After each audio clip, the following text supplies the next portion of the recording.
about that? We will figure it out, maybe, huh? Let's see what's happening like that. Say hello to my little friend. Well, we'll figure it out. We'll get the technical stuff figured out. I'm still working through it. That might be upside down. It might be backwards.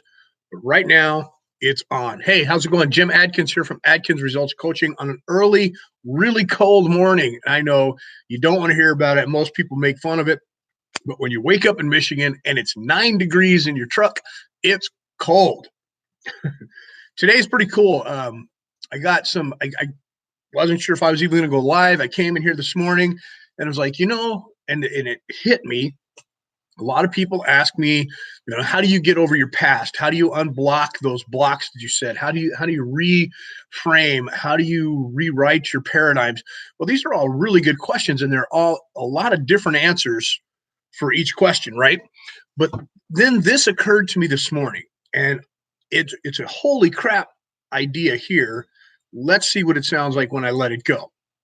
Okay, here we go. So when looking at your past, and a lot of people, they live in the past, they worry about things that they've done, they disallow themselves the beautiful future because they feel unworthy because of their past. Let me tell you something. You are not your past. That's why we call it the past. It's back there. It's over with. Sure, the experiences that you have back then, the paradigms that you've written, the belief systems that you've written, that you've locked in, those become today if you allow them to run your day. And sometimes that's a good thing. If we've done a good job, we can carry that forward and become better from it. But the hardships that you've went through, the struggles and trials, those are all words that you choose and things that you choose to hold on to. Hang on with me a minute. You've heard me say before, the reason the rearview mirror is so small and the windshield is big is because reflective tendencies are not meant to be future processes. You can look back, and as a matter of fact, that's what I want you to do today or this week. I want you to have fun with it. I want you to live in the past. Well, in such a manner. Let me explain. Do you ever watch your favorite show? And some of you don't watch TV, but you know what I'm talking about when you hear it.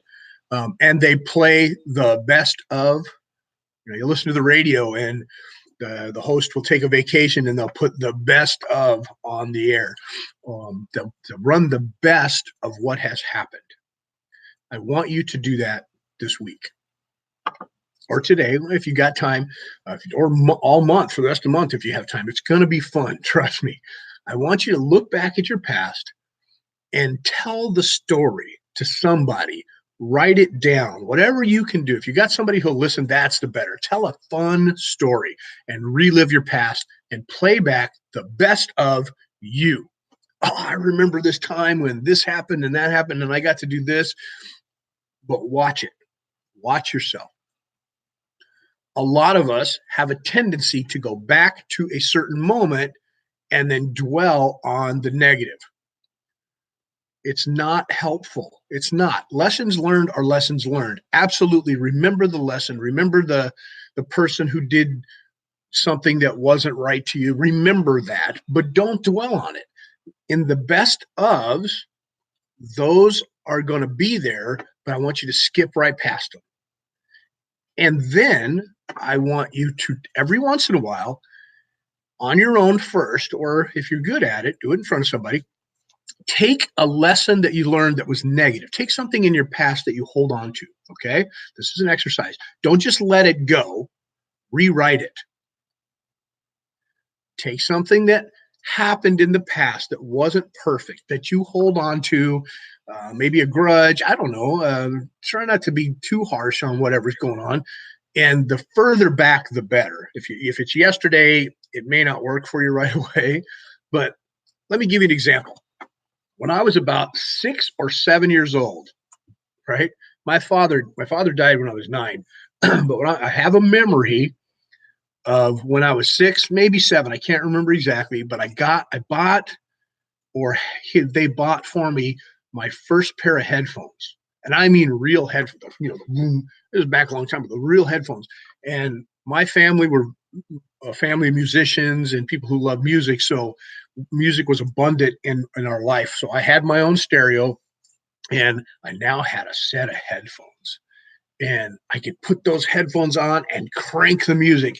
And back then, I'm willing to bet, and I have to check the dates, but it was probably Johnny Horton or what else? Nielsen Smilson, or somebody that my uncles gave me, or my mom, or even Elvis Presley at the time. I had a ton of Elvis albums, but I had the headphones on and I cranked it. And I must have accidentally locked my bedroom door. I'm 6 or 7. I didn't care about locking my door, but it was shut and it was locked and my headphones were on. And my dad, this was before he died, apparently was worried.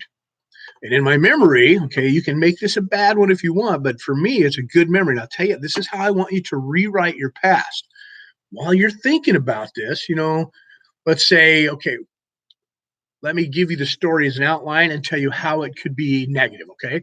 I had my headphones on, the door was locked, and my dad punched a hole in my bedroom door and yelled at me because I couldn't hear. He didn't know where I was, and the door was shut and locked, and he yelled at me, and I was 6 or 7. Well, you could, my dad was violent. He was angry, and no. That's not how it was. And my dad was definitely not violent. He was not. I can guarantee you. He was a loving individual. I can remember that. So, but that's the truth. So I'm in my room. I'm listening to the music, and the headphones are on. And here's my rewrite. This is what I've done. I did this a long time ago, so it's real. And this is exactly what happened. It's not a lie or not false. I just chose to focus on the good stuff. He's beating on the door, right? I don't know. I got the headphones on. I'm rocking out. And he can't get me to respond. So I'm sure in his mind, he's worried. As a father, I would have been worried, right? So he tries to break the door down, and he can't.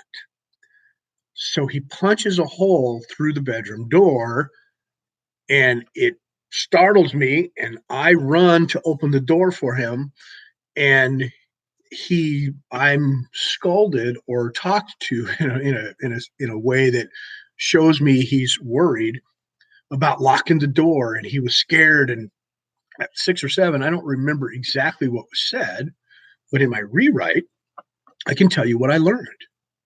I learned that my father loved me so much that he was willing to bust down a door to get to me to make sure I was safe. That's my rewrite. Is it the truth? Absolutely 100% true. How could you rewrite that to make it a negative, something that you can hold on to? My parents, they hated me. They wouldn't let me listen to my music.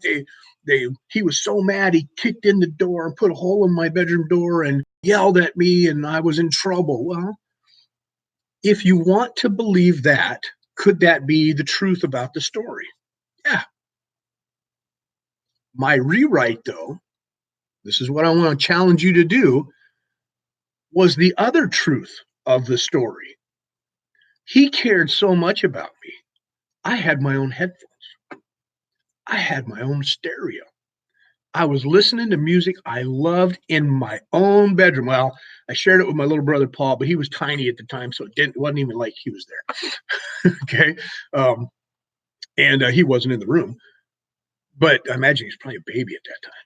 But anyway, the door was locked on accident. I'm sure I didn't lock it. I didn't care about locking my door back then. It was like you're 6 or 7, right? And he punched a hole in it to get to me. He loved me so much in my memory. Now, here's the power of your rewrite. When you do this and you're looking at your memory and you're going backwards through it and you can see it in a different way, I want you to stop and consciously feel back at that moment, your younger self consciously recognizing the good in this story.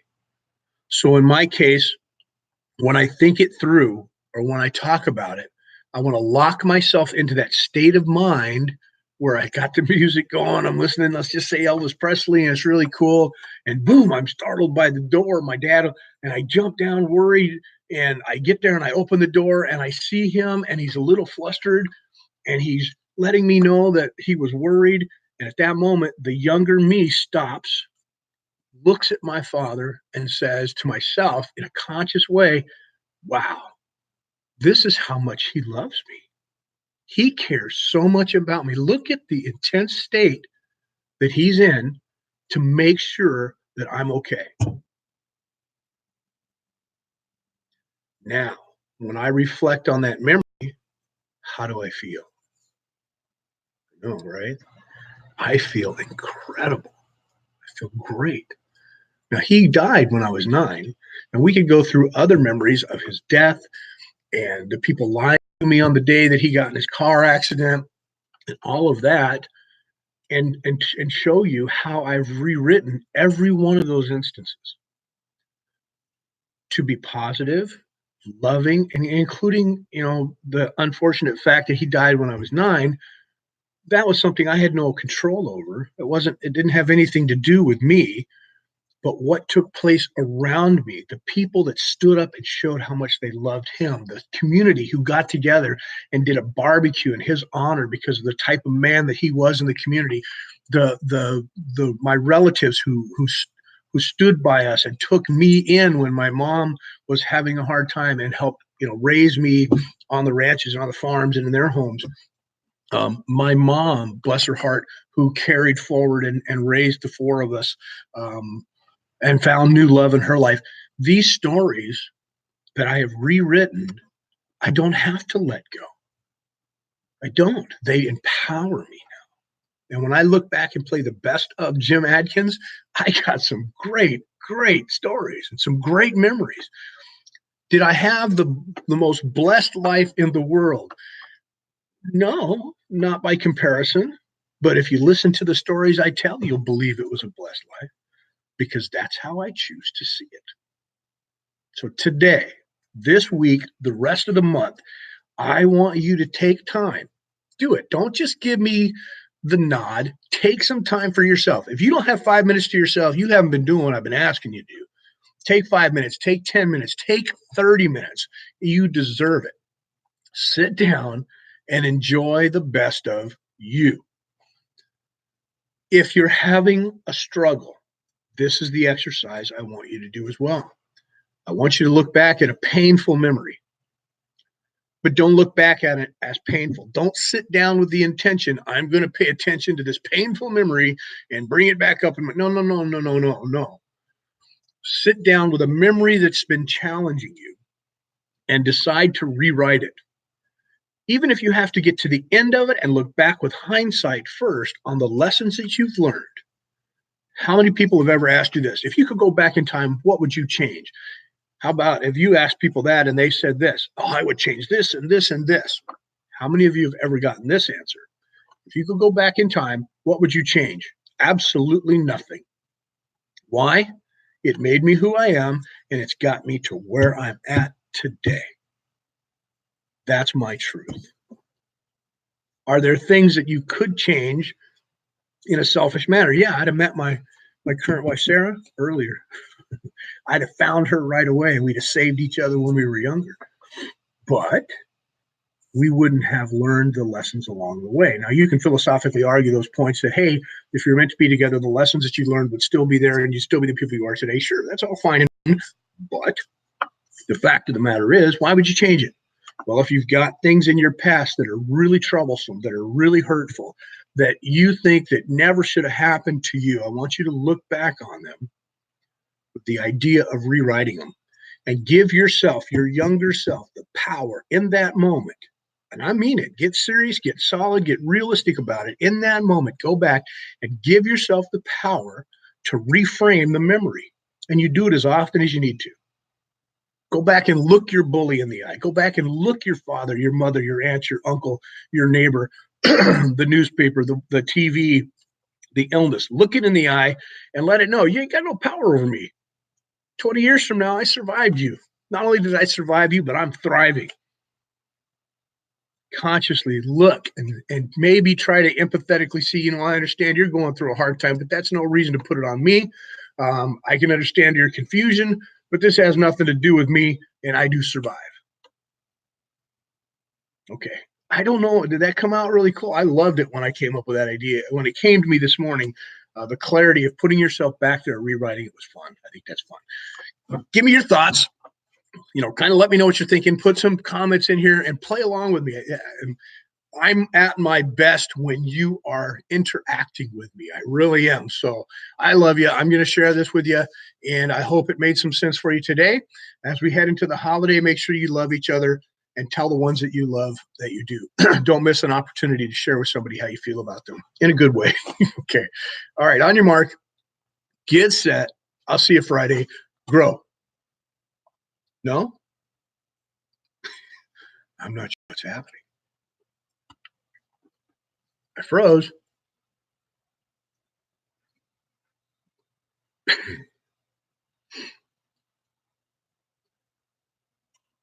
I look good, but I'm not moving.